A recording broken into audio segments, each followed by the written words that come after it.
Hello and welcome back to Detective and Mystery Fiction. If you enjoy my content, please consider hitting the like button. It's the only way the YouTube algorithm notices me. The Pencil by Raymond Chandler. Introductory note. This is the first Marlowe short story in 20 years and was written especially for England. I have persistently refused to write short stories because I think books are my natural element, but was persuaded to do this because people for whom I have a high regard seem to want me to do it, and I have always wanted to write a story about the technique of the syndicate's murders. Signed, Raymond Chandler, 1959. Chapter 1. He was a slightly fat man with a dishonest smile that pulled the corners of his mouth out half an inch, leaving the thick lips tight and his eyes bleak. For a fattish man, he had a slow walk. Most fat men are brisk and light on their feet.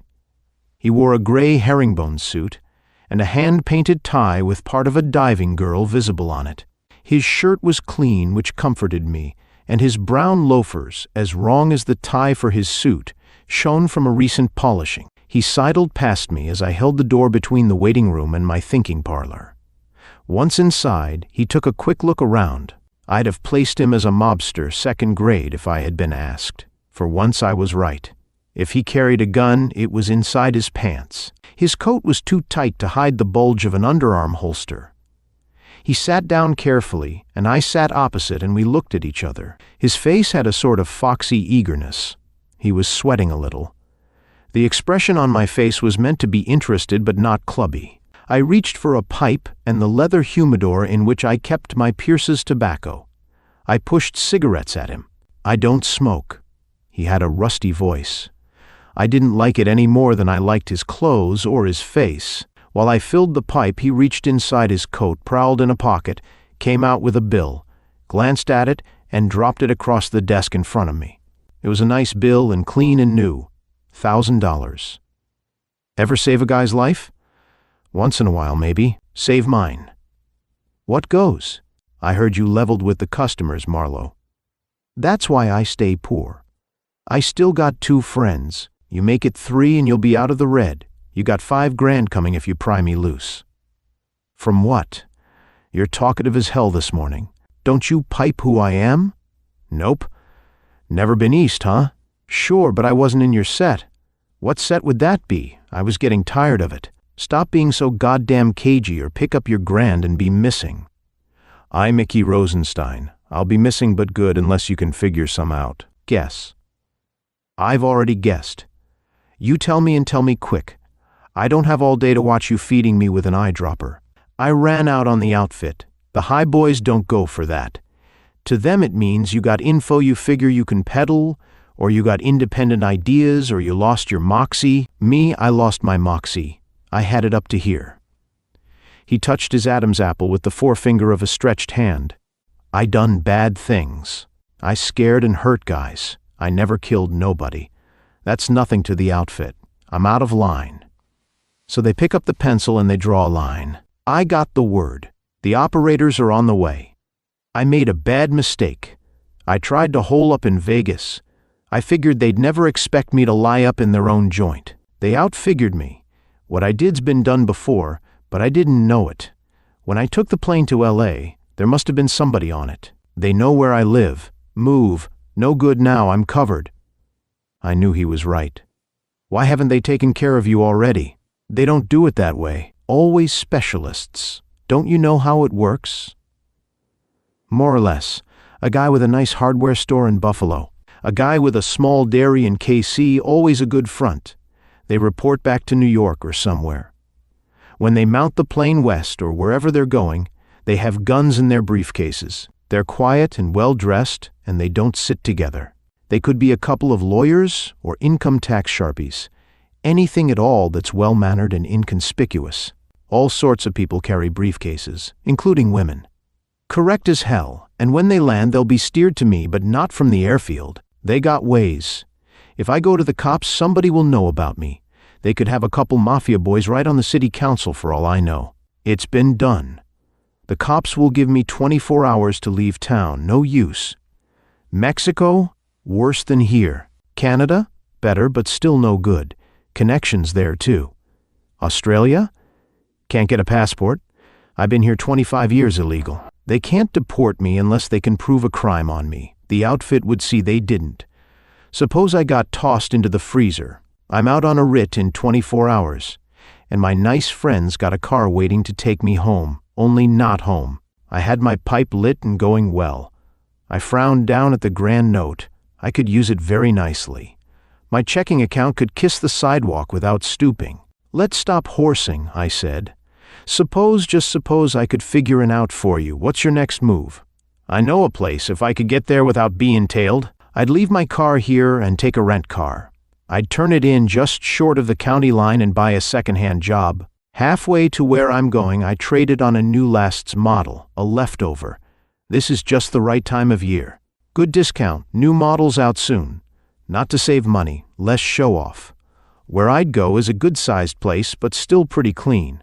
Uh-huh, I said. Wichita last I heard, but it may have changed. He scowled at me. Get smart, Marlowe, but not too damn smart. I'll get as smart as I want to. Don't try to make rules for me. If I take this on, there aren't any rules. I take it for this grand and the rest if I bring it off. Don't cross me. I might leak information.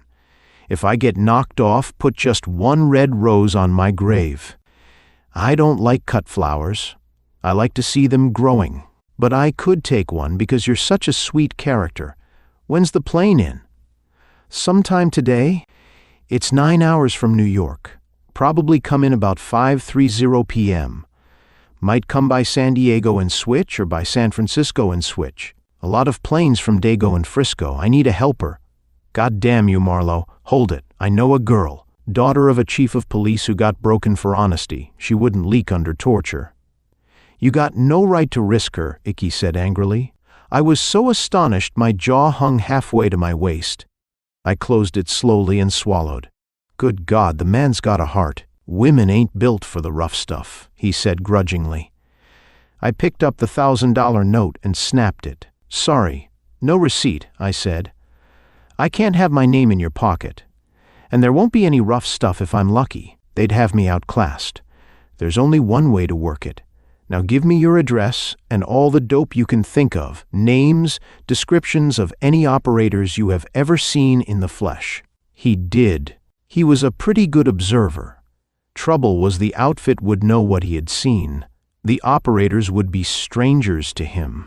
He got up silently and put his hand out. I had to shake it, but what he had said about women made it easier. His hand was moist. Mine would have been in his spot. He nodded and went out silently. Chapter 2.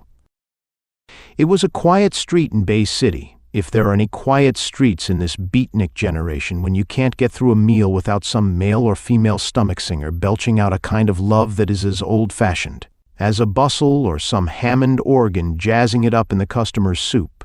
The little one-story house was as neat as a fresh pinafore. The front lawn was cut lovingly and very green. The smooth composition driveway was free of grease spots from standing cars, and the hedge that bordered it looked as though the barber came every day. The white door had a knocker with a tiger's head, a go-to-hell window, and a dingus that let someone inside talk to someone outside without even opening the little window. I'd have given a mortgage on my left leg to live in a house like that. I didn't think I ever would. The bell chimed inside, and after a while she opened the door in a pale blue sports shirt and white shorts that were short enough to be friendly. She had gray-blue eyes, dark red hair, and fine bones in her face. There was usually a trace of bitterness in the gray-blue eyes. She couldn't forget that her father's life had been destroyed by the crooked power of a gambling ship mobster, that her mother had died too. She was able to suppress the bitterness when she wrote nonsense about young love for the shiny magazines. But this wasn't her life. She didn't really have a life.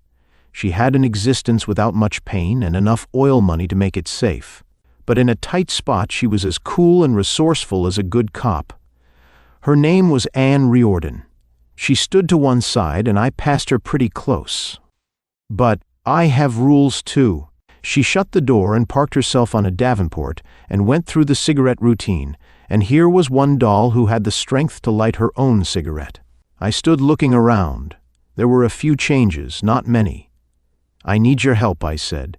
"That's the only time I ever see you. I've got a client who is an ex-hood, used to be a troubleshooter for the outfit, the syndicate, the big mob, or whatever name you want to use for it. You know damn well it exists and is as rich as Rockefeller. You can't beat it because not enough people want to, especially the million-a-year lawyers that work for it, and the bar associations that seem more anxious to protect other lawyers than their own country. My God, are you running for office somewhere? I never knew you to sound so pure." She moved her legs around, not provocatively, she wasn't the type, but it made it difficult for me to think straight just the same. "Stop moving your legs around," I said, "or else put a pair of slacks on." "Damn you, Marlowe, can't you think of anything else?" "I'll try. I like to think that I know at least one pretty and charming female who doesn't have round heels." I swallowed and went on. "The man's name is Icky Rosenstein. He's not beautiful and he's not anything that I like except one. He got mad when I said I needed a girl helper. He said women were not made for the rough stuff. That's why I took the job. To a real mobster, a woman means no more than a sack of flour. They use women in the usual way, but if it's advisable to get rid of them, they do it without a second thought. Or so far you've told me a whole lot of nothing. Perhaps you need a cup of coffee or a drink." "You're sweet, but I don't in the morning, except sometimes, and this isn't one of them. Coffee later. Icky has been penciled." "Now what's that?" "You have a list. You draw a line through a name with a pencil. The guy is as good as dead. The outfit has reasons. They don't do it just for kicks anymore. They don't get any kick. It's bookkeeping to them." "What on earth can I do?" I might even have said, "What can you do?" "I can try. What you can do is help me spot their plane and see where they go. The operators assigned to the job." "Yes, but how can you do anything?" I said I could try. "If they took a night plane, they are already here. If they took a morning plane, they can't be here before 5 or so. Plenty of time to get set. You know what they look like." "Oh, sure. I meet killers every day. I have them in for whiskey sours and caviar on hot toast." She grinned. While she was grinning, I took 4 long steps across the tan-figured rug and lifted her and put a kiss on her mouth. She didn't fight me, but she didn't go all trembly either. I went back and sat down. "They'll look like anybody who's in a quiet, well-run business or profession. They'll have quiet clothes and they'll be polite when they want to be. They'll have briefcases with guns in them that have changed hands so often they can't possibly be traced. When and if they do the job, they'll drop the guns. They'll probably use revolvers, but they could use automatics. They won't use silencers because silencers can jam a gun and the weight makes it hard to shoot accurately. They won't sit together on the plane, but once off of it, they may pretend to know each other and simply not have noticed during the flight. They may shake hands with appropriate smiles and walk away and get in the same taxi. I think they'll go to a hotel first, but very soon they will move into something from which they can watch Icky's movements and get used to his schedule. They won't be in any hurry unless Icky makes a move. That would tip them off that Icky has been tipped off. He has a couple of friends left, he says. Will they shoot him from this room or apartment across the street, assuming there is one? No, they'll shoot him from 3 feet away. They'll walk up behind him and say, "Hello, Icky." He'll either freeze or turn. They'll fill him with lead, drop the guns, and hop into the car they have waiting. Then they'll follow the crash car off the scene. Who'll drive the crash car? Some well-fixed and blameless citizen who hasn't been wrapped. He'll drive his own car. He'll clear the way, even if he has to accidentally on purpose crash somebody, even a police car. He'll be so goddamn sorry he'll cry all the way down his monogrammed shirt, and the killers will be long gone. Good heavens, Anne said. How can you stand your life? If you did bring it off, they'll send operators to you. I don't think so. They don't kill a legit. The blame will go to the operators. Remember, these top mobsters are businessmen. They want lots and lots of money. They only get really tough when they figure they have to get rid of somebody, and they don't crave that. There's always a chance of a slip-up, not much of a chance. No gang killing has ever been solved here or anywhere else except 2 or 3 times. Lepke Buchhalter Fried, Remember Anastasia? He was awful big and awful tough. Too big, too tough. Pencil. She shuddered a little. I think I need a drink myself. I grinned at her. You're right in the atmosphere, darling. I'll weaken. She brought a couple of Scotch highballs. When we were drinking them, I said, if you spot them or think you spot them, follow to where they go if you can do it safely, not otherwise. If it's a hotel, and 10 to 1 it will be, check in and keep calling me until you get me. She knew my office number and I was still on Yucca Avenue. She knew that too. You're the damnedest guy, she said. Women do anything you want them to. How come I'm still a virgin at 28? We need a few like you. Why don't you get married? To what? Some cynical chaser who has nothing left but technique? I don't know any really nice men except you. I'm no pushover for white teeth and a gaudy smile. I went over and pulled her to her feet. I kissed her long and hard. I'm honest, I almost whispered. That's something, but I'm too shop-soiled for a girl like you. I've thought of you, I've wanted you, but that sweet, clear look in your eyes tells me to lay off. Take me, she said softly. I have dreams too. I couldn't. It's not the first time it's happened to me. I've had too many women to deserve one like you. We have to save a man's life. I'm going. She stood up and watched me leave with a grave face. The women you get and the women you don't get, they live in different worlds. I don't sneer at either world. I live in both myself. Chapter 3. At Los Angeles International Airport, you can't get close to the planes unless you're leaving on one. You see them land if you happen to be in the right place, but you have to wait at a barrier to get a look at the passengers. The airport buildings don't make it any easier. They are strung out from here to breakfast time, and you can get calluses walking from TWA to American. I copied an arrival schedule off the boards and prowled around like a dog that has forgotten where he put his bone. Planes came in, planes took off, porters carried luggage, passengers sweated and scurried, children whined. The loudspeaker overrode all the other noises. I passed Anne a number of times. She took no notice of me. At 5:45 they must have come. Anne disappeared. I gave it half an hour, just in case she had some other reason for fading. No, she was gone for good. I went out to my car and drove some long, crowded miles to Hollywood and my office. I had a drink and sat. At 6:45 the phone rang. I think so, she said. Beverly Western Hotel, room 410. I couldn't get any names. You know the clerks don't leave registration cards lying around these days. I didn't like to ask any questions, but I rode up in the elevator with them and spotted their room. I walked right on past them when the bellman put a key in their door, and walked down to the mezzanine and then downstairs with a bunch of women from the tea room. I didn't bother to take a room. What were they like? They came up the ramp together, but I didn't hear them speak. Both had briefcases. Both wore quiet suits, nothing flashy. White shirts, starched, one blue tie, one black striped with gray. Black shoes. A couple of businessmen from the East Coast. They could be publishers, lawyers, doctors, account executives. No, cut the last, they weren't gaudy enough. You wouldn't look at them twice. Look at them twice. Faces. Both medium brown hair, one a bit darker than the other. Smooth faces, rather expressionless. One had gray eyes. The one with the lighter hair had blue eyes. Their eyes were interesting. Very quick to move, very observant, watching everything near them. That might have been wrong. They should have been a bit preoccupied with what they came out for, or interested in California. They seemed more occupied with faces. It's a good thing I spotted them and not you.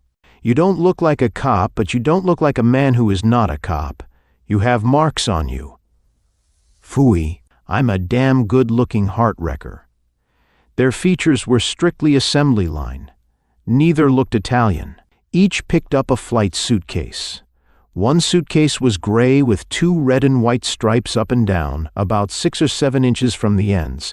The other a blue and white tartan. I didn't know there was such a tartan. There is, but I forget the name of it. I thought you knew everything, or just almost everything. Run along home now. Do I get a dinner and maybe a kiss? Later, and if you're not careful, you'll get more than you want. A rapist, eh? I'll carry a gun. You'll take over and follow them. If they're the right men, they'll follow me. I already took an apartment across the street from Icky. That block on Pointer, and the two on each side of it have about 6 low-life apartment houses to the block. I'll bet the incidence of chippies is very high. It's high everywhere these days. So long, Anne. See you when you need help. She hung up. I hung up. She puzzled me. Too wise to be so nice. I guess all nice women are wise too. I called Icky. He was out. I had a drink from the office bottle, smoked for half an hour, and called again. This time I got him. I told him the score up to then, and said I hoped Anne had picked the right men. I told him about the apartment I had taken. Do I get expenses? I asked. $5 grand ought to cover the lot. If I earn it and get it. I heard you had $250,000, I said at a wild venture. Could be, pal, but how do I get at it? The high boys know where it is. It'll have to cool a long time.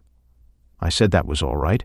I had cooled a long time myself. Of course, I didn't expect to get the 4,000, even if I brought the job off. Men like Icky Rosenstein would steal their mother's gold teeth. There seemed to be a little good in him somewhere, but little was the operative word. I spent the next half hour trying to think of a plan. I couldn't think of one that looked promising. It was almost 8 o'clock and I needed food. I didn't think the boys would move that night. Next morning they would drive past Icky's place and scout the neighborhood. I was ready to leave the office when the buzzer sounded from the door of my waiting room. I opened the communicating door. A small, tight-looking man was standing in the middle of the floor, rocking on his heels with his hands behind his back. He smiled at me, but he wasn't good at it. He walked towards me. You, Marlowe? Who else? What can I do for you? He was close now. He brought his right hand around fast with a gun in it. He stuck the gun in my stomach. You can lay off Icky Rosenstein, he said in a voice that matched his face, or you can get your belly full of lead. Chapter 4. He was an amateur. If he had stayed 4 feet away, he might have had something. I reached up and took the cigarette out of my mouth and held it carelessly. What makes you think I know any Icky Rosenstein? He laughed a high-pitched laugh and pushed his gun into my stomach. Wouldn't you like to know? The cheap sneer, the empty triumph of that feeling of power when you hold a fat gun in a small hand. It would be fair to tell me. As his mouth opened for another crack, I dropped the cigarette and swept a hand. I can be fast when I have to. There are boys that are faster, but they don't stick guns in your stomach. I got my thumb behind the trigger and my hand over his. I kneed him in the groin. He bent over with a whimper. I twisted his arm to the right, and I had his gun. I hooked a heel behind his heel, and he was on the floor. He lay there blinking with surprise and pain, his knees drawn up against his stomach. He rolled from side to side, groaning. I reached down and grabbed his left hand and yanked him to his feet. I had 6 inches and 40 pounds on him. They ought to have sent a bigger, better trained messenger. Let's go into my thinking parlor, I said. We could have a chat, and you could have a drink to pick you up. Next time, don't get near enough to a prospect for him to get your gun hand. I'll just see if you have any more iron on you. He hadn't. I pushed him through the door and into a chair. His breath wasn't quite so rasping. He grabbed out a handkerchief and mopped at his face. Next time, he said between his teeth. Next time. Don't be an optimist, you don't look the part. I poured him a drink of scotch in a paper cup, set it down in front of him. I broke his .38 and dumped the cartridges into the desk drawer. I clicked the chamber back and laid the gun down. You can have it when you leave, if you leave. That's a dirty way to fight, he said, still gasping. Sure, shooting a man is so much cleaner. Now how did you get here? Screw yourself. Don't be a crumb. I have friends, not many, but some. I can get you for armed assault. And you know what would happen then. You'd be out on a writ or on bail, and that's the last anyone would hear of you. The biggies don't go for failures. Now who sent you, and how did you know where to come? Icky was covered, he said sullenly. He's dumb. I trailed him here without no trouble at all. Why would he go see a private eye? People want to know. Or more. Go to hell. Come to think of it, I don't have to get you for armed assault. I can smash it out of you right here and now. I got up from the chair, and he put a flat hand out. If I get knocked about, a couple of real tough monkeys will drop around. If I don't report back, same thing. You ain't holding no real high cards, they just look high, he said. You haven't anything to tell. If this icky guy came to see me, you don't know why, nor whether I took him on. If he's a mobster, he's not my type of client. He come to get you to try to save his hide. Who from? That'd be talking. Go right ahead. Your mouth seems to work fine. And tell the boys any time I front for a hood, that will be the day. You have to lie a little once in a while in my business.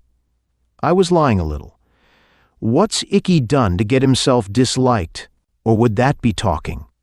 You think you're a lot of man, he sneered, rubbing the place where I had kneed him. In my league, you wouldn't make pinch runner. I laughed in his face. Then I grabbed his right wrist and twisted it behind his back. He began to squawk.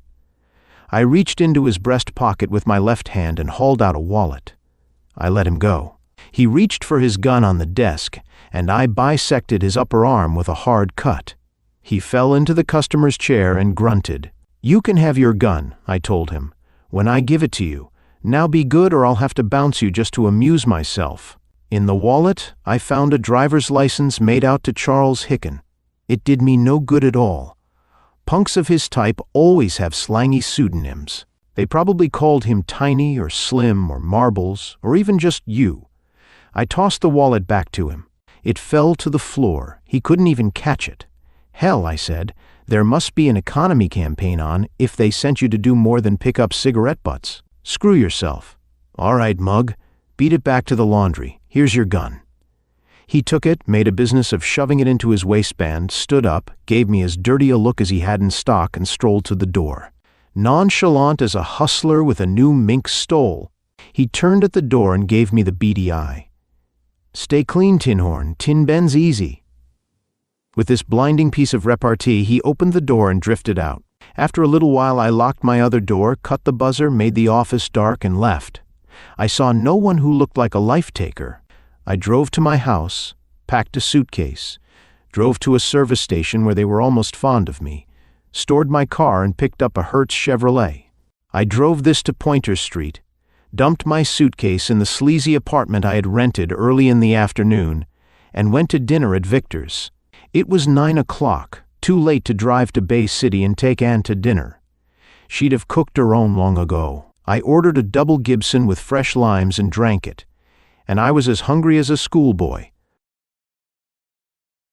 Chapter 5. On the way back to Pointer Street, I did a good deal of weaving in and out and circling blocks and stopping, with a gun on the seat beside me. As far as I could tell, no one was trying to tail me. I stopped on Sunset at a service station and made 2 calls from the box. I caught Bernie Oles just as he was leaving to go home. This is Marlowe, Bernie. We haven't had a fight in years, or I'm getting lonely. Well, get married. I'm chief investigator for the sheriff's office now. I rank acting captain until I pass the exam. I don't hardly speak to private eyes. Speak to this one. I could need help. I'm on a ticklish job where I could get killed, and you expect me to interfere with the course of nature.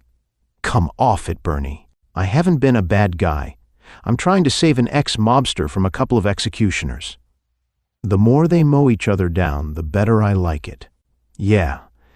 If I call you, come running or send a couple of good boys. You'll have had time to teach them. We exchanged a couple of mild insults and hung up. I dialed Icky Rosenstein's number. His rather unpleasant voice said, "Okay, talk. Marlowe. Be ready to move out about midnight.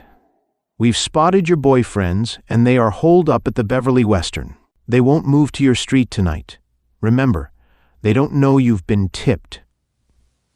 Sounds chancy. Good God, it wasn't meant to be a Sunday school picnic. You've been careless, Icky. You were followed to my office. That cuts the time we have. He was silent for a moment. I heard him breathing. Who by? He asked. Some little tweezer who stuck a gun in my belly and gave me the trouble of taking it away from him. I can only figure why they sent a punk on the theory that they don't want me to know too much in case I don't know it already. You're in for trouble, friend. When not, I'll come over to your place about midnight. Be ready. Where's your car? Out front. Get it on a side street and make a business of locking it up. Where's the back door of your flop? In back. Where would it be? On the alley. Leave your suitcase there. We walk out together and go to your car. We drive the alley and pick up the suitcase or cases. Suppose some guy steals them. Yeah, suppose you get dead. Which do you like better? Okay, he grunted. I'm waiting, but we're taking big chances. So do race drivers. Does that stop them? There's no way to get out but fast. Douse your lights about 10 and rumple the bed well. It would be good if you could leave some baggage behind. Wouldn't look so planned. He grunted another okay and I hung up. The telephone box was well lighted outside. They usually are at service stations. I took a good long gander around while I pawed over the collection of giveaway maps inside the station. I saw nothing to worry me. I took a map of San Diego just for the hell of it and got into my rent car. On Pointer, I parked around the corner and went up to my second-floor sleazy apartment and sat in the dark watching from my window. I saw nothing to worry about. A couple of medium-class chippies came out of Icky's apartment house and were picked up in a late-model car. A man about Icky's height and build went into the apartment house. Various people came and went. The street was fairly quiet. Since they put in the Hollywood freeway, nobody much uses the off-the-boulevard streets, unless they live in the neighborhood. It was a nice fall night, or as nice as they get in Los Angeles's spoiled climate. Clearish, but not even crisp. I don't know what's happened to the weather in our overcrowded city, but it's not the weather I knew when I came to it. It seemed like a long time to midnight. I couldn't spot anybody watching anything, and no couple of quiet-suited men paged any of the 6 apartment houses available. I was pretty sure they'd try mine first when they came, and if Ann had picked the right men, and if anybody had come at all, and if the tweezer's message back to his bosses had done me any good or otherwise. In spite of the 100 ways Ann could be wrong, I had a hunch she was right. The killers had no reason to be cagey if they didn't know Icky had been warned. No reason but one. He had come to my office and been tailed there. But the outfit, with all its arrogance of power, might laugh at the idea he had been tipped off or come to me for help. I was so small they would hardly be able to see me. At midnight I left the apartment, walked 2 blocks watching for a tail, crossed the street and went into Icky's dive. There was no locked door and no elevator. I climbed steps to the 3rd floor and looked for his apartment. I knocked lightly. He opened the door with a gun in his hand. He probably looked scared. There were 2 suitcases by the door and another against the far wall. I went over and lifted it. It was heavy enough. I opened it. It was unlocked. "You don't have to worry," he said. "It's got everything a guy could need for 3-4 nights and nothing except some clothes that I couldn't glom off in any ready-to-wear place." I picked up one of the other suitcases. "Let's stash this by the back door. We can leave by the alley, too. We leave by the front door. Just in case we're covered, though I don't think so. We're just 2 guys going out together. Just one thing. Keep both hands in your coat pockets and the gun in your right. If anybody calls out your name behind you, turn fast and shoot. Nobody but a life-taker will do it. I'll do the same." "I'm scared," he said in his rusty voice. "Me too, if it helps any. But we have to do it. If you're braced, they'll have guns in their hands. Don't bother asking them questions. They wouldn't answer in words. If it's just my small friend, we'll cool him and dump him inside the door. Got it?" He nodded, licking his lips. We carried the suitcases down and put them outside the back door. I looked along the alley. Nobody, and only a short distance to the side street. We went back in and along the hall to the front. We walked out on Pointer Street with all the casualness of a wife buying her husband a birthday tie. Nobody made a move. The street was empty. We walked around the corner to Icky's rent car. He unlocked it. I went back with him for the suitcases. Not a stir. We put the suitcases in the car and started up and drove to the next street. A traffic light not working, a boulevard stop or 2, the entrance to the freeway. There was plenty of traffic on it even at midnight. California is loaded with people going places and making speed to get there. If you don't drive 80 miles an hour, everybody passes you. If you do, you have to watch the rearview mirror for highway patrol cars. It's the rat race of rat races. Icky did a quiet 70. We reached the junction to Route 66 and he took it. So far, nothing. I stayed with him to Pomona. "This is far enough for me," I said. "I'll grab a bus back if there is one, or park myself in a motor court. Drive to a service station, and we'll ask for the bus stop. It should be close to the freeway. Take us towards the business section." He did that and stopped midway of a block. He reached out his pocketbook and held out $4,000 bills to me. "I don't really feel I've earned all that. It was too easy." He laughed with a kind of wry amusement on his pudgy face. "Don't be a sap, I have it made. You didn't know what you was walking into. What's more, your troubles are just beginning. The outfit has eyes and ears everywhere. Perhaps I'm safe if I'm damn careful. Perhaps I ain't as safe as I think I am. Either way, you did what I asked. Take the dough, I got plenty." I took it and put it away. He drove to an all-night service station, and we were told where to find the bus stop. "There's a cross-country Greyhound at 2:25 a.m., the attendant said, looking at a schedule. "They'll take you, if they got room." Icky drove to the bus stop. We shook hands and he went gunning down the road towards the freeway. I looked at my watch and found a liquor store still open and bought a pint of scotch. Then I found a bar and ordered a double with water. My troubles were just beginning, Icky had said. He was so right. I got off at the Hollywood bus station, grabbed a taxi and drove to my office. I asked the driver to wait a few moments. At that time of night he was glad to. The colored night man let me into the building. "You work late, Mr. Marlowe. But you always did, didn't you?" "It's that sort of a business," I said. "Thanks, Jasper."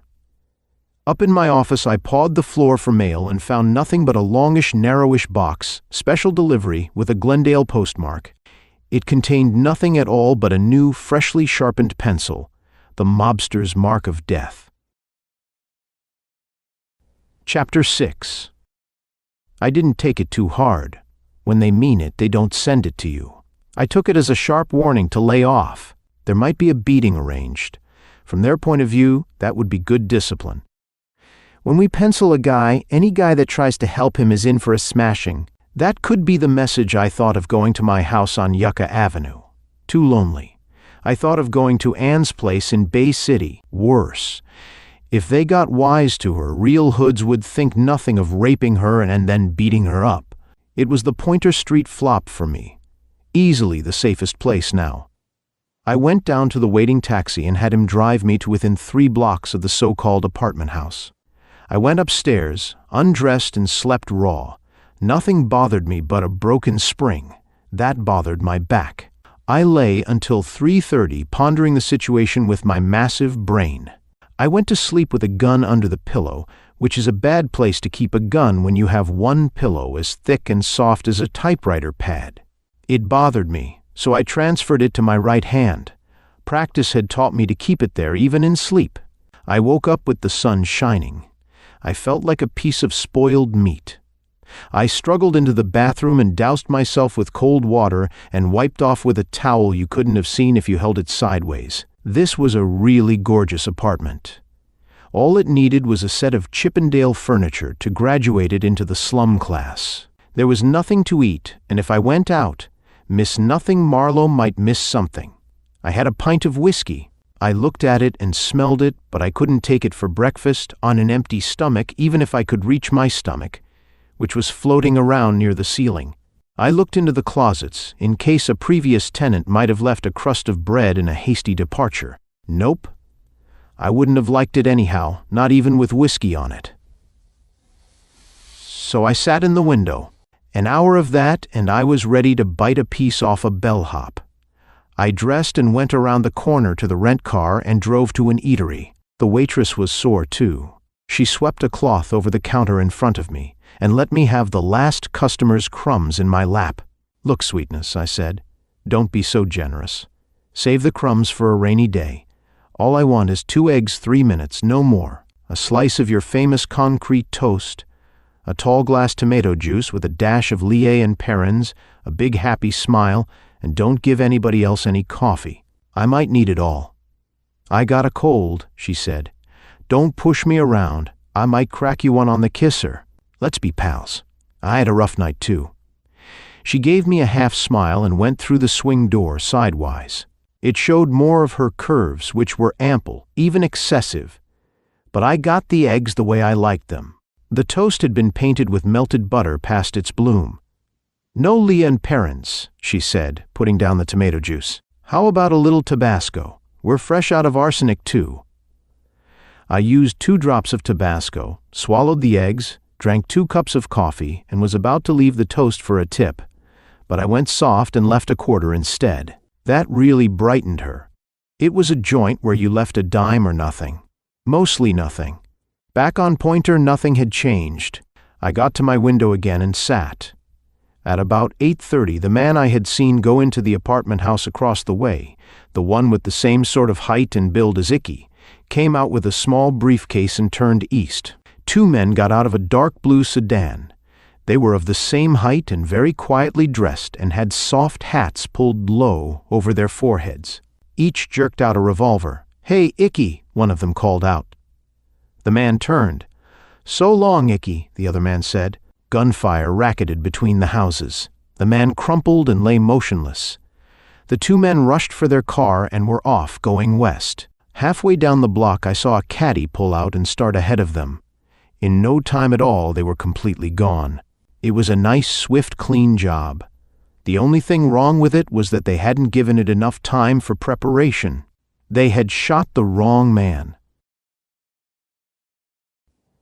Chapter 7. I got out of there fast, almost as fast as the 2 killers. There was a smallish crowd grouped around the dead man. I didn't have to look at him to know he was dead. The boys were pros.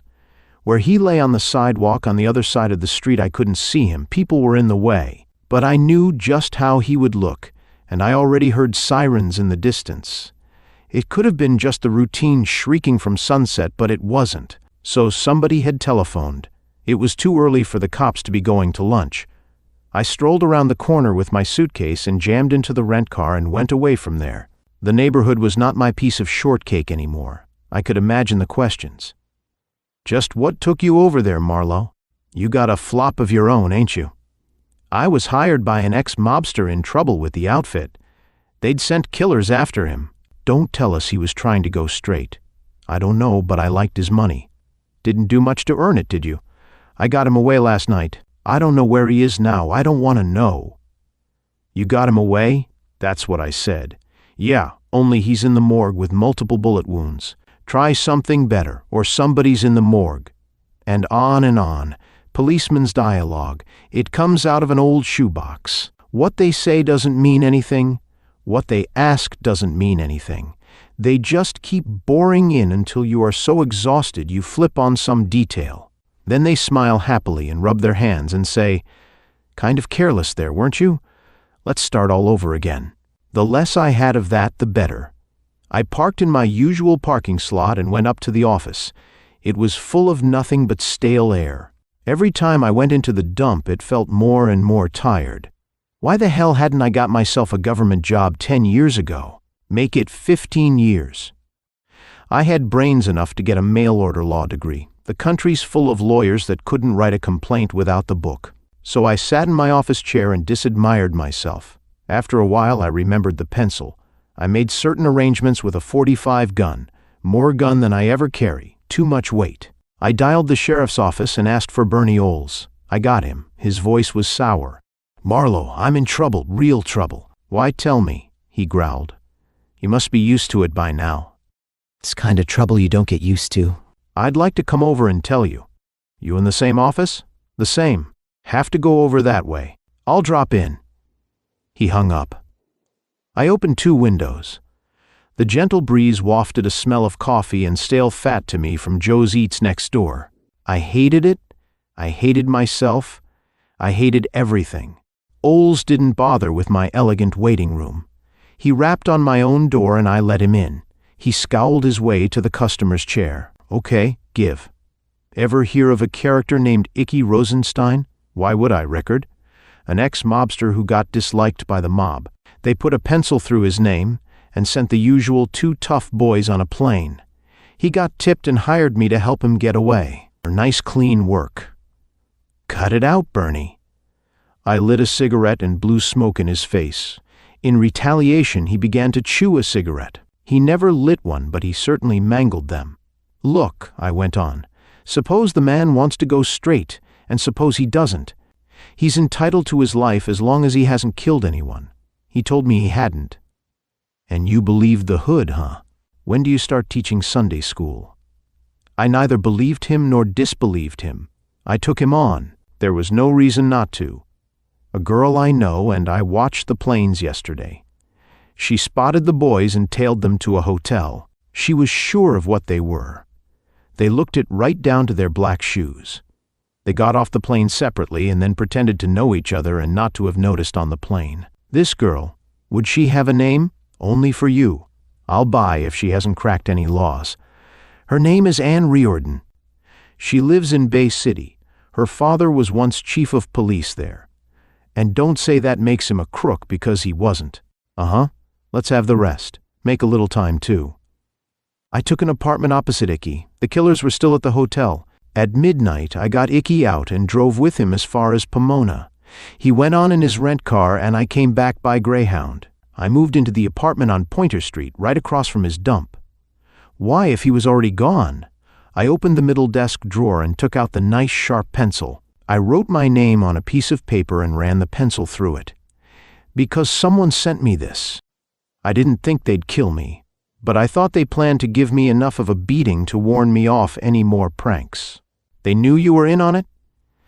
Icky was tailed here by a little squirt who later came around and stuck a gun in my stomach. I knocked him around a bit, but I had to let him go. I thought Pointer Street was safer after that. I live lonely. I get around, Bernie Oles said. I hear reports, so they gunned the wrong guy. Same height, same build, same general appearance. I saw them gun him. I couldn't tell if it was the 2 guys from the Beverly Western. I'd never seen them. It was just 2 guys in dark suits with hats pulled down. They jumped into a blue Pontiac sedan, about 2 years old, and lammed off, with a big caddy running crash for them. Bernie stood up and stared at me for a long moment. I don't think they'll bother with you now, he said. They've hit the wrong guy. The mob will be very quiet for a while. You know something? This town is getting to be almost as lousy as New York, Brooklyn, and Chicago. We could end up real corrupt. We've made a hell of a good start. You haven't told me anything that makes me take action, Phil. I'll talk to the city homicide boys. I don't guess you're in any trouble, but you saw the shooting. They'll want that. I couldn't identify anybody, Bernie. I didn't know the man who was shot. How did you know it was the wrong man? You told me, stupid. I thought perhaps the city boys had a make on him. They wouldn't tell me if they had. Besides, they ain't hardly had time to go out for breakfast. He's just as stiff in the morgue to them until the ID comes up with something. But they'll want to talk to you, Phil. They just love their tape recorders. He went out, and the door whooshed shut behind him. I sat there wondering whether I had been a dope to talk to him, or to take Icky's troubles on. 5,000 green men said no, but they can be wrong too. Somebody banged on my door. It was a uniform holding a telegram. I receded for it and tore it loose. It said, "On my way to Flagstaff, Mirador Motor Court. Think I've been spotted. Come fast." I tore the wire into small pieces and burned them in my big ashtray. Chapter 8. I called Anne Riordan. Funny thing happened, I told her, and told her about the funny thing. I don't like the pencil, she said, and I don't like the wrong man being killed. Probably some poor bookkeeper in a cheap business, or he wouldn't be living in that neighborhood. You should never have touched it, Phil. Icky had a life. Where he's going, he might make himself decent. He can change his name. He must be loaded, or he wouldn't have paid me so much. I said I didn't like the pencil. You'd better come down here for a while. You can have your mail readdressed if you get any mail. You don't have to work right away anyhow. And LA is oozing with private eyes. You don't get the point. I'm not through with the job. The city dicks have to know where I am, and if they do, all the crime beat reporters will know too. The cops might even decide to make me a suspect. Nobody who saw the shooting is going to put out a description that means anything. The American people know better than to be witnesses to gang killings. All right, loud brain, but my offer stands. The buzzer sounded in the outside room. I told Anne I had to hang up.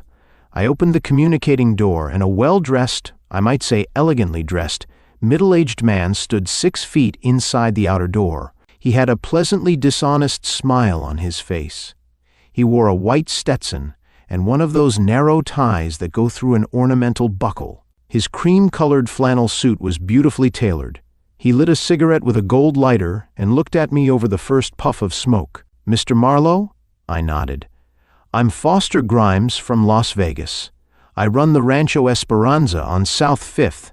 I hear you got a little involved with a man named Icky Rosenstein. Won't you come in?" He strolled past me into my office. His appearance told me nothing. A prosperous man who liked or felt it good business to look a bit Western. You see them by the dozen in the Palm Springs winter season. His accent told me he was an Easterner, but not New England. New York or Baltimore likely. Long Island, the Berkshires, no, too far from the city. I showed him the customer's chair with a flick of the wrist and sat down in my antique swivel squeaker. I waited. "Where is Icky now, if you know?" "I don't know, Mr. Grimes." "How come you messed with him?" "Money. A damned good reason," he smiled. "How far did it go?" "I helped him leave town. I'm telling you this, although I don't know who the hell you are, because I've already told an old friend enemy of mine, a top man in the sheriff's office. What's a friend enemy?" "Lawmen don't go around kissing me, but I've known him for years, and we are as much friends as a private star can be with a lawman. I told you who I was. We have a unique setup in Vegas. We own the place except for one lousy newspaper editor who keeps climbing our backs and the backs of our friends. We let him live because letting him live makes us look better than knocking him off. Killings are not good business anymore, like Icky Rosenstein. That's not a killing, it's an execution. Icky got out of line. So your gun boys had to rub the wrong guy. They could have hung around a little to make sure." "They would have if you'd kept your nose where it belonged. They hurried. We don't appreciate that. We want cool efficiency. Who's this great big fat we you keep talking about? Don't go juvenile on me, Marlowe." "Okay, let's say I know. Here's what we want." He reached into his pocket and drew out a loose bill. He put it on the desk on his side. "Find Icky and tell him to get back in line, and everything is okay. With an innocent bystander gunned, we don't want any trouble or any extra publicity. It's that simple. You get this now." He nodded at the bill. It was $1,000. Probably the smallest bill they had. "And another when you find Icky and give him the message. If he holds out, curtains." "Suppose I say take your goddamn grand and blow your nose with it. That would be unwise." He flipped out a Colt Woodsman with a short silencer on it. A Colt Woodsman will take one without jamming. He was fast too, fast and smooth. The genial expression on his face didn't change. "I never left Vegas," he said calmly. "I can prove it. You're dead in your office chair and nobody knows anything. Just another private eye that tried the wrong pitch. Put your hands on the desk and think a little. Incidentally, I'm a crack shot even with this damned silencer. Just to sink a little lower in the social scale, Mr. Grimes, I ain't putting no hands on no desk. But tell me about this." I flipped the nicely sharpened pencil across to him. He grabbed for it after a swift change of the gun to his left hand, very swift. He held the pencil up so that he could look at it without taking his eyes off me.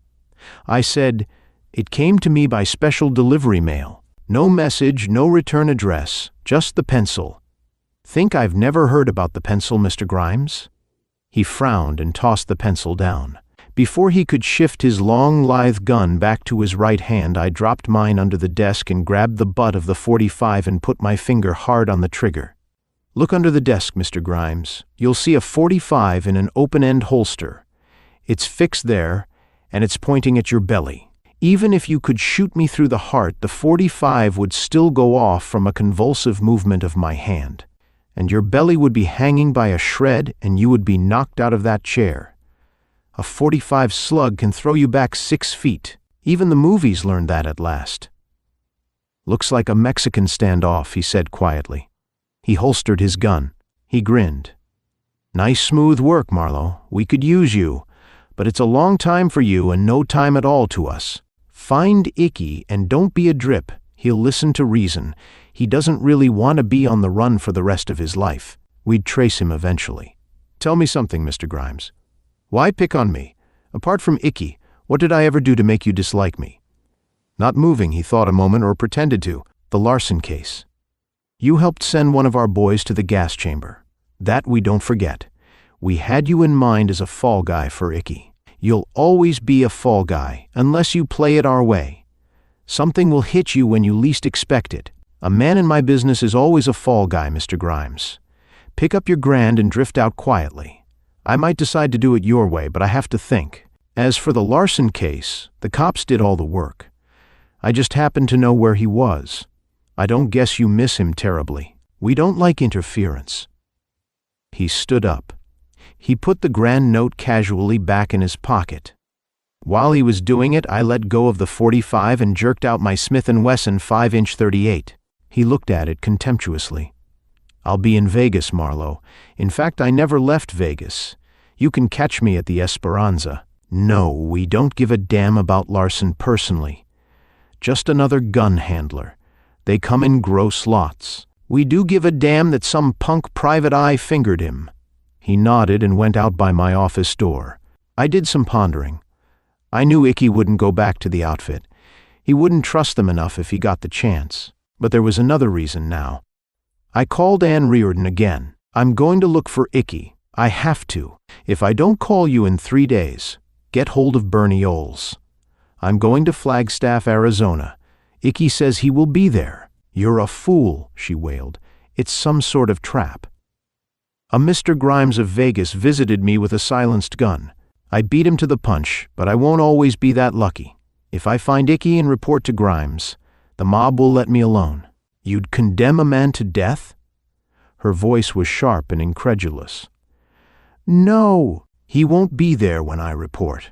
He'll have to hop a plane to Montreal, buy forged papers. Montreal is almost as crooked as we are, and plane to Europe. He may be fairly safe there. But the outfit has long arms, and Icky will have a damned dull life staying alive. He hasn't any choice. For him it's either hide or get the pencil. So clever of you, darling. What about your own pencil? If they meant it, they wouldn't have sent it. Just a bit of scare technique." "And you don't scare, you wonderful handsome brute." "I scare, but it doesn't paralyze me. So long. Don't take any lovers until I get back." "Damn you, Marlowe!" She hung up on me.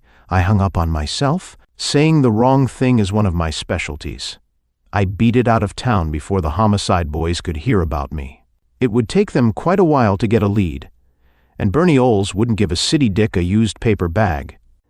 The sheriff's men and the city police cooperate about as much as 2 tomcats on a fence.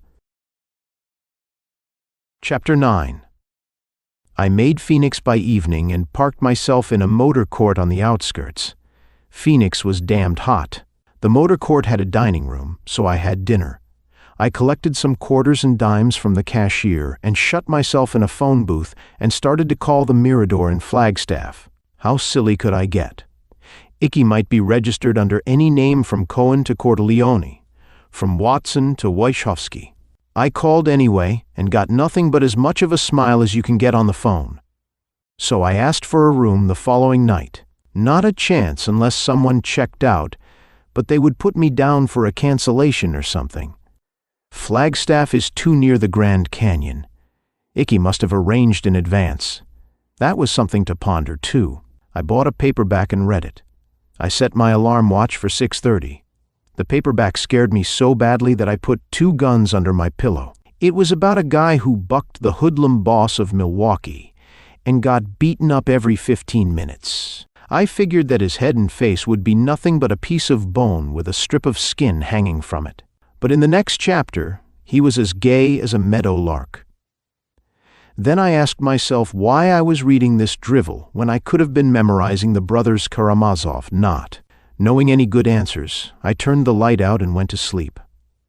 At 6:30 I shaved and showered and had breakfast and took off for Flagstaff. I got there by lunchtime, and there was Icky in the restaurant eating mountain trout. I sat down across from him. He looked surprised to see me. I ordered mountain trout and ate it from the outside in, which is the proper way. Boning spoils it a little. What gives? He asked me with his mouth full, a delicate eater. You read the papers? Just the sporting section. Let's go to your room and talk about it. There's more than that. We paid for our lunches and went along to a nice double. The motor courts are getting so good that they make a lot of hotels look cheap. We sat down and lit cigarettes. The two hoods got up too early and went over to Pointer Street. They parked outside your apartment house. They hadn't been briefed carefully enough. They shot a guy who looked a little like you. That's a hot one. He grinned. But the cops will find out, and the outfit will find out. So the tag for me stays on. You must think I'm dumb, I said. I am. I thought you did a first-class job, Marlowe. What's dumb about that? What job did I do? You got me out of there pretty slick. Anything about it you couldn't have done yourself? With luck, no. But it's nice to have a helper. You mean sucker. His face tightened, and his rusty voice growled, I don't catch, and give me back some of that $5,000, will you? I'm shorter than I thought. I'll give it back to you when you find a hummingbird in a salt shaker. Don't be like that. He almost sighed and flicked a gun into his hand. I didn't have to flick. I was holding one in my side pocket. I oughtn't to have boobed off, I said. Put the heater away. It doesn't pay any more than a Vegas slot machine. Wrong. Them machines pay the jackpot every so often. Otherwise, no customers. Every so seldom, you mean? Listen, and listen good. He grinned. His dentist was tired waiting for him. The setup intrigued me. I went on debonair as Milo Vance in a Van Dyne story and a lot brighter in the head. First off, could it be done? Second, if it could be done, where would I be? But gradually I saw the little touches that flaw the picture. Why would you come to me at all? The outfit isn't that naive. Why would they send a little punk like this Charles Hicken or whatever name he uses on Thursdays? Why would an old hand like you let anybody trail you to a dangerous connection? You slay me, Marlowe. You're so bright I could find you in the dark. You're so dumb you couldn't see a red, white, and blue giraffe. I bet you were back there in your unbrain emporium playing with that $5,000 like a cat with a bag of catnip. I bet you were kissing the notes. Not after you handled them. Then why the pencil that was sent to me? Big, dangerous threat. It reinforced the rest. But like I told your choir boy from Vegas, they don't send them when they mean them. By the way, he had a gun, too. A Woodsman 22 with a silencer. I had to make him put it away. He was nice about that. He started waving grands at me to find out where you were and tell him. A well-dressed, nice-looking front man for a pack of dirty rats. The Women's Christian Temperance Association and some bootlicking politicians gave them the money to be big, and they learned how to use it and make it grow. Now they're pretty well unstoppable. But they're still a pack of dirty rats, and they're always where they can't make a mistake. That's inhuman.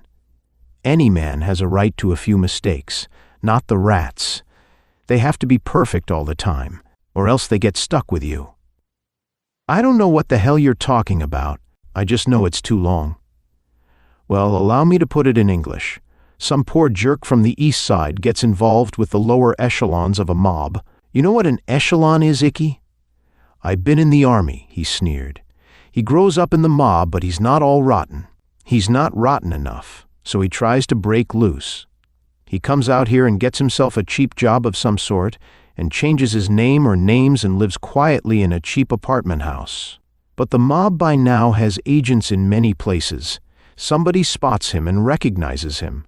It might be a pusher, a front man for a bookie joint, a night girl, even a cop that's on the take. So the mob, or call them the outfit, say through their cigar smoke, Icky can't do this to us. It's a small operation because he's small, but it annoys us. Bad for discipline. Call a couple of boys and have them pencil him. But what boys do they call? A couple they're tired of, been around too long, might make a mistake or get chilly toes. Perhaps they like killing. That's bad too. That makes recklessness. The best boys are the ones that don't care either way. So although they don't know it, the boys they call are on their way out. But it would be kind of cute to frame a guy they already don't like for fingering a hood named Larson.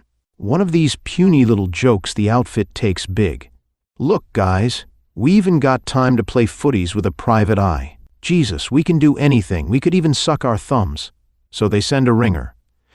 The Tory brothers ain't ringers. They're real hard boys. They proved it, even if they did make a mistake. Mistake nothing. They got Icky Rosenstein.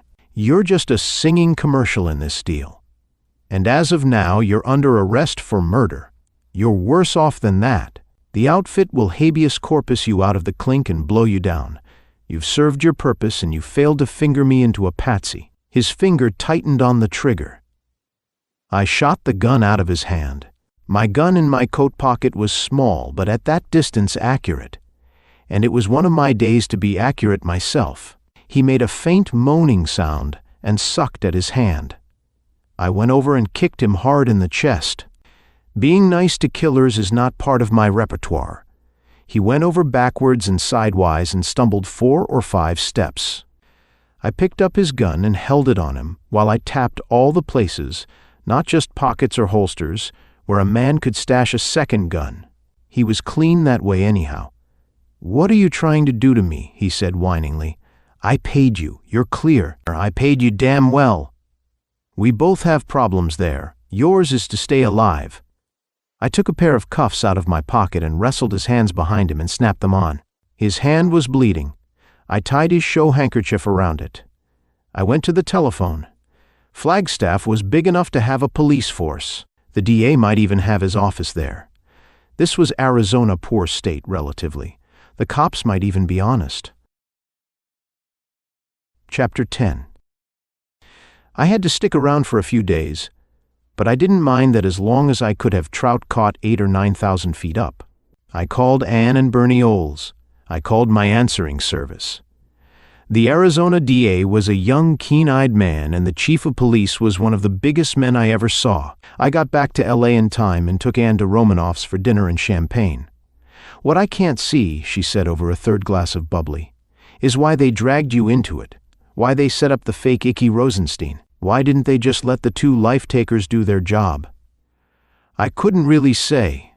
Unless the big boys feel so safe, they're developing a sense of humor. And unless this Larson guy that went to the gas chamber was bigger than he seemed to be. Only 3 or 4 important mobsters have made the electric chair or the rope or the gas chamber. None that I know of in the life imprisonment states like Michigan. If Larson was bigger than anyone thought, they might have had my name on a waiting list. "But why wait?" she asked me. "They'd go after you quickly." "They can afford to wait. Who's going to bother them, Kefauver?" He did his best, but do you notice any change in the setup except when they make one themselves? Costello.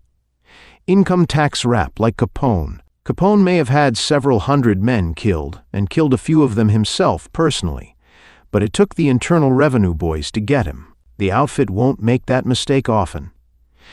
What I like about you, apart from your enormous personal charm, is that when you don't know an answer, you make one up. "The money worries me," I said. $5,000 of their dirty money. What do I do with it? Don't be a jerk all your life. You earned the money and you risked your life for it. You can buy Series E bonds. They'll make the money clean. And to me, that would be part of the joke. You tell me only good reason why they pulled the switch. You have more of a reputation than you realize. And how would it be if the false Icky pulled the switch? He sounds like one of these over-clever types that can't do anything simple. The outfit will get him for making his own plans if you're right. If the DA doesn't, and I couldn't care less about what happens to him. More champagne, please.